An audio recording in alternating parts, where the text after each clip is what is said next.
In this video I'll be showing you how to record your iPhone screen with a Mac over USB. First, plug a USB cable from the phone into your Mac.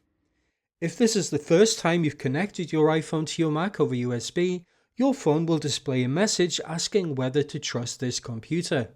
Tap on Trust and then type your phone's passcode. On the Mac, you'll see a message asking whether you want to allow the iPhone to connect to your Mac. Click on Allow. Now go to Apps and click on QuickTime Player, which can be found under Other. Click Cancel to close the window that appears, then go to the File menu and select New Movie Recording. If you're on a MacBook, it'll default to the Mac's built-in webcam. So to change it, click the arrow next to the red Record button to open the source selection window, look for the section labelled Screen and select your iPhone. Now you should see your phone's screen appear on your Mac, and you can begin recording by clicking the red Record button.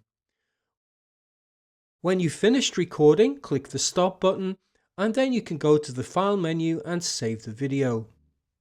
I hope you found this video useful. If you have any questions, put them down in the comments below, and I'll do my best to answer them. That's it for now, thanks for watching.